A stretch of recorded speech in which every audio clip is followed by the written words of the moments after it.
안녕하세요. 네.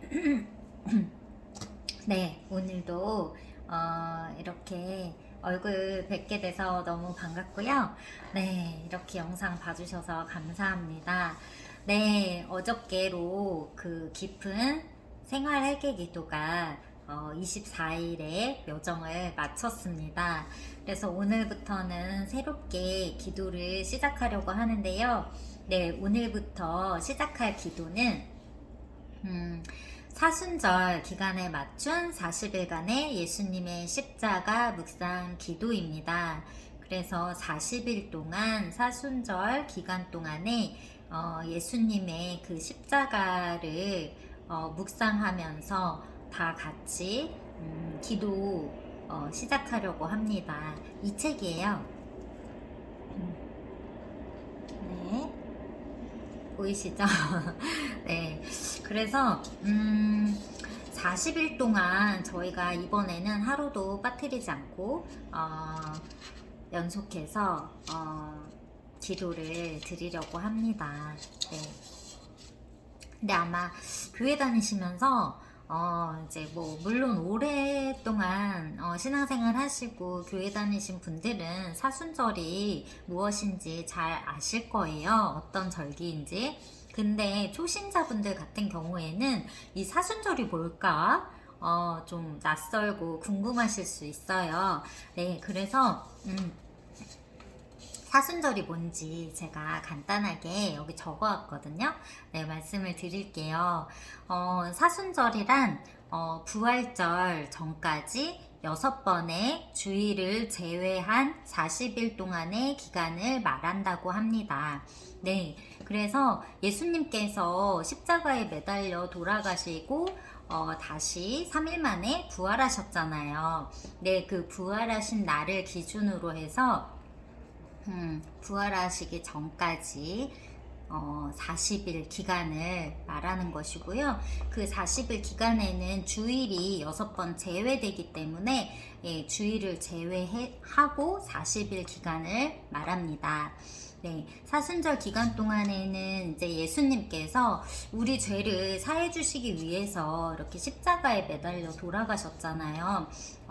그것에 대해서 깊이 묵상하면서 경건 생활에 이제 힘을 써야 합니다.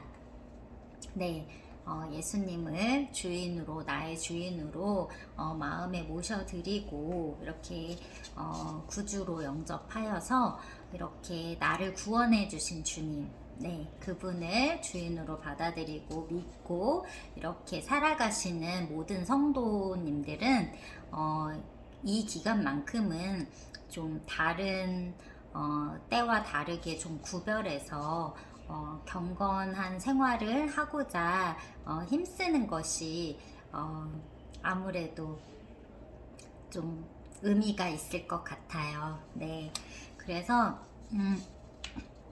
우리가 얼마나 이 세상 가운데 살면서 이렇게 세상적인 일들에 휩쓸리기 쉽잖아요. 그렇지만 이 기간만큼이라도 뭐 이렇게 금식을 한다든지 뭐 전식은 어렵잖아요. 그러니까 뭐 하루 한 끼 정도 금식을 한다든지 아니면 내가 금식하는 건 너무 어려워요. 그러신 분들은 미디어 금식을 한다든지 뭐 TV를 뭐 보지 않는다든지 뭐 그런 식으로 뭐 이렇게 세상적인 내용의 유튜브 같은 거 보지 않고 네, 드라마나 영화나 이런 거 이제 미디어 금식 그런 것도 좋고요. 아무튼 좀 말씀 묵상하고 기도하면서 경건 생활에 힘쓰시는 그런 사순절 기간이 되시기를 예수 그리스도 이름으로 네, 축원드립니다. 네, 그래서 이게 뭐 40일 동안이 힘들다 그러신 분들은 올해 부활절이 4월 9일이거든요. 그래서 그 4월 9일 일주일 전부터 해서 4월 3일부터 4월 8일까지 그 기간을 또 특별히 고난 주간이라고 해요. 이제 그래서 그 고난 주간만이라도 그렇게 좀 말씀 묵상과 기도 또 경건 생활에 힘쓰시면 좋을 것 같습니다. 예, 40일 전체 다 하기 힘드시면 그 부활절 일주일 전부터 그렇게 십자가에 매달려 돌아가신 예수님을 깊이 묵상하면서 경건 생활하는 그런 시간 가지셨으면 좋겠습니다. 네. 그래서 오늘 이제 처음 기도를 시작할 텐데요. 오늘은 더 가슴 깊이 알게 하소서라는 기도 제목으로 기도 드리려고 합니다. 먼저 말씀 한 구절 읽고 기도 시작하겠습니다. 이에 예수께서 제자들에게 이르시되 누구든지 나를 따라오려거든 자기를 부인하고 자기 십자가를 지고 나를 따를 것이니라. 마태복음 16장 24절 말씀입니다. 나 위에 십자가를 지시고 고초당하신 주님, 주님의 십자가를 생각할 때 감당하지 못할 것 같아 두려웠고 때로는 마음의 짐이 되어 멀리하고 싶었던 적도 많았음을 고백합니다. 나를 부인하고 주님의 십자가를 지겠노라 다짐하면서도 감당하지 못하고 살아왔던 부끄러운 저의 모습을 주님 용서하여 주시옵소서. 주님 뜻대로 살겠노라 늘 다짐하면서도 내 욕망을 채우며 세상과 타협하려던 저의 이기적인 모습을 주님의 십자가 앞에 다 내려놓게 하소서. 주님의 뜻이 아닌 나의 욕심과 욕망, 주님의 뜻이 아닌 나의 생각과 주장, 주님의 뜻이 아닌 나의 나된 모든 행동들 버리게 하여 주시옵소서. 기쁨으로 주님의 십자가를 지고 늘 주님만 따라가게 하여 주시옵소서. 주님께서 십자가 지시고 고통당하신 것이 다른 누구도 아닌 저를 위함인 것을 더 가슴 깊이 알게 하소서. 예수님 이름으로 기도드립니다. 아멘. 네, 아멘, 아멘. 네, 짧지만, 네, 강력한 힘이 있는 그런 기도였습니다. 네, 우리들의 영혼을 울리고 깨우는 그런 기도인 것 같습니다.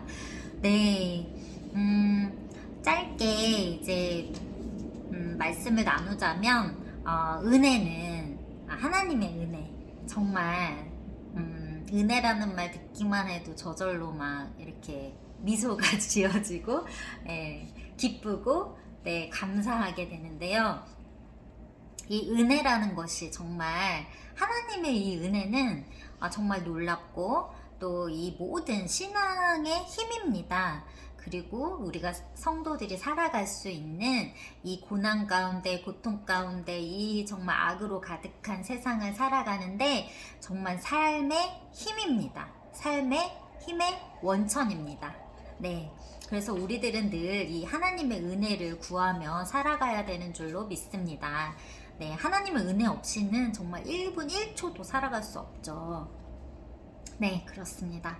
그래서 하나님을 믿을 수 있는 힘, 또 진리를 분별할 수 있는 힘, 선행을 행할 수 있는 힘, 고난을 참아낼 수 있는 힘, 박해를 견디어낼 수 있는 힘, 원수조차 사랑할 수 있는 힘, 이 모든 것이 우리가 필요로 하는 은혜입니다.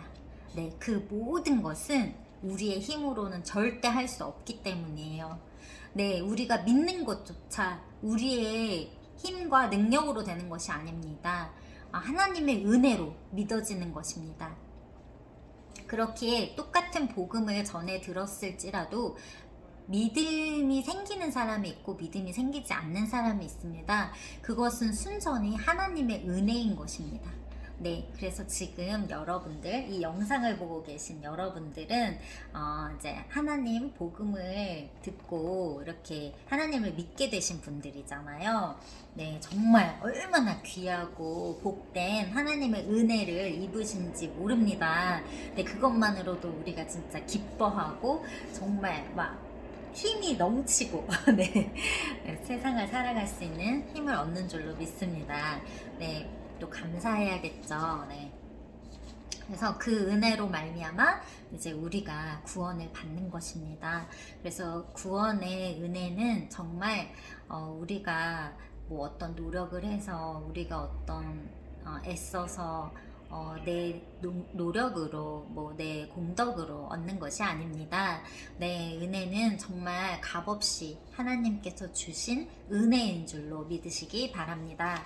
네, 그래서 그 은혜에 정말 감사하는 마음, 그 은혜에 정말 감동하는 마음, 정말 그 은혜의 깊이를 아는 만큼 이 믿음이 정말 자라나고, 믿음이 성장하고, 또 믿음이 더 굳게 다져지고, 네, 그렇게 되는 줄로 믿습니다.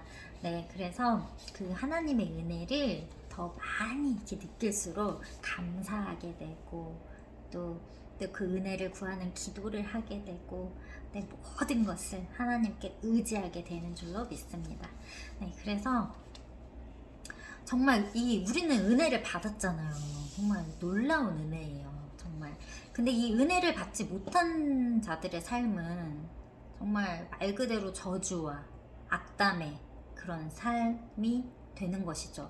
그래서 시기와 복수심에 또 불타는 삶이 되고, 미움과 다툼, 정말 은혜가 없다면, 은혜 받지 못한 사람들은 정말 이 죄악된 인생들로 살아가게 되어 있습니다. 죄 안에서 그게 죄가 죄인 줄도 모르고 서로 미워하고 헐뜯고, 정말 시기, 막 정말 복수, 막 이런 정말 악한 것들로 정말 자신의 삶을 살아가는 모습들을 보게 됩니다. 하지만 정말 이 은혜 입은 성도의 삶은 정말 어떨까요? 이렇게 시기 질투, 미움, 다툼이 아니라 사랑, 그쵸? 남이 잘 되기를 바라는 마음, 내가 잘 되기를 바라는 마음처럼 나만 잘 되는 것이 아니라 이웃도, 가족도, 주변 사람도 잘 되기를 바라는 마음, 그것이 은혜 받은 자의 삶인 줄로 믿습니다. 삶의 방식. 네. 그래서 이웃이 그 복 받기를 바라고 기도해주고, 네, 함께 울고 함께 웃어주는, 네, 그런 정말 은혜 받은 자의 삶을 살아가는 저와 여러분들 되시기를, 네, 축원드립니다. 네. 그래서 정말 성경에 나온 인물 중에 바울이 있잖아요. 너무나 유명하죠. 네, 바울 사도. 네, 신약에 그 바울은 하나님의 은혜를 입은 후로 평생을 남에게 복을 빌어주는 삶을 살았습니다. 그리고 정말 얼마나 널리 그 이방인들에게 복음을 전파했습니까? 네, 정말 우리는 이렇게 하나님의 은혜를 늘 구하며 그 은혜 아래 살아야 하고, 또 그 은혜를 베풀어야 합니다. 네, 제가 값없이 하나님께 받은 이 은혜를 내가 받기만 해요. 그러면 얼마나 악합니까? 네, 하나님께서 말씀하셨죠. 악한 종이라고. 내가 받은 걸 나만 다 쥐고 갖고 있는 거예요. 근데 이것을 불려서 이것을 다른 사람에게 나눠주고, 네, 그게 얼마나 착하고 선한 종입니까? 예. 그래서 내가 받은 은혜가 큰 것을 깨닫는 자들은 정말 이것이 너무 내가 감당이 안 되는 거예요. 받은 게. 그래서 안전할 수가 없는 거예요. 이 은혜를 나누고 싶은 거예요. 그래서 사람들에게 은혜를 나누어주고 복음을 전파하고 다 같이 이 하나님의 은혜를 누리는 자들이 되기를 바라는 그 마음, 네, 그것이 하나님의 은혜를 또 갚는 일인 것이죠. 그래서 그 마음만 먹지 마시고 그 마음이 생겼을 때 주변 사람들에게 복음을 전하는 것입니다. 네. 그리고 복음을 전하는 것 또한 내가 하는 것이 아니에요. 그것도 하나님의 은혜입니다. 네, 내가 누군가에게 복음을 전하고자 하는 마음을 주신 분도 하나님이시고, 그 나를 통로로 해서 나를 그저 사용하시는 것 뿐이죠. 네, 그래서 그 사람에게 복음을 전하시는 분도 하나님이신 것입니다. 그리고 그 전달받은 자가 그 복음을 받아들이는 것 또한 하나님의 은혜인 것입니다. 그래서 그 모든 것은 내 힘으로 되는 것도 아니고 내 능력으로 되는 것도 아니고 무조건 정말 하나님의 은혜로 되는 것이기 때문에 겁내고 두려워할 필요가 없습니다. 네, 그래서 혹시 복음을 전할 때 겁이 나신다면, 두려움이 생기신다면 기도를 하세요. 네, 하나님한테 하나님, 제가 이 영혼을 정말 꼭 전도하고 싶고 이 영혼도 하나님의 은혜를 누리기를 간절히 소망합니다. 이 영혼도 정말 예수님 믿고 구원받는 영혼이 됐으면 좋겠습니다. 하나님, 근데 제가 어떻게 해야 될지를 모르겠습니다. 하나님 도와주세요. 하나님 함께 해주세요. 하나님, 그 사람의 마음을, 그 돌같이 단단한 마음을 기경하여 주시고 어루만져 주셔서 아버지 복음의 씨앗이 떨어져서 뿌리를 내리고 싹을 틔울 수 있도록 하나님께서 역사하여 주시고 일하여 주시고 하나님 함께하여 주시옵소서. 은혜를 베풀어 주시옵소서. 그 영혼에게도 저에게 주신 그 구원의 은혜를 그 영혼에게도 베풀어 주시옵소서. 예수님 이름으로 기도드립니다. 아멘.